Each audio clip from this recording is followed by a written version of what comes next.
Hey there, amazing learners. Welcome back to TechAli tutorial. Are you preparing for the TCS NQT 2024 exam? If yes, then you're at the right place. Today, we're breaking down the most commonly asked coding questions in the simplest way possible, step by step, even if you're new to programming. Make sure you stick around till the end because I'll share bonus tips and tricks to ace your coding round. Also, don't forget to check us out on Facebook, Instagram, Medium, and dev.io for daily updates. Let's dive right in. First question.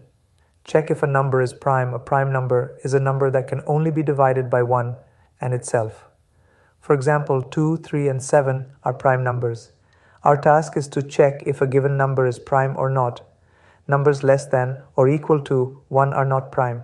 For other numbers, check if any number between 2 and the square root divides it evenly.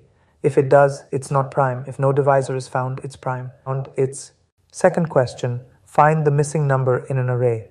If an array contains numbers from 1 to n but one number is missing, how do we find it? For example, in 1, 2, 4, 5, the missing number is 3. Add up numbers from 1 to n using a formula, n asterisk n plus 1. 2. Subtract the sum of the array from this total to find the missing number. Third question. Reverse a string. Reversing a string means flipping its characters. For example, TCS becomes SCT. Use Python slicing to read the string backward. Start and step. Here, -1 means start from the end and move backward by one step. Fourth question. Count the occurrences of each word in a sentence. Count how many times each word appears in a sentence. For example, in TCS NQT TCS exam, TCS appears twice. Break the sentence into words using split. Use a dictionary to count the occurrences of each word. Fifth question, check for anagrams. An anagram is when two words have the same letters but in a different order. For example, listen and silent are anagrams. Sort the letters of both words. If they're the same, the words are anagrams. That's a wrap for today's TCS NQT coding questions.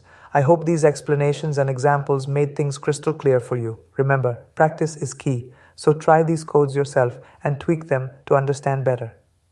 Don't forget to hit the like button if you found this video helpful.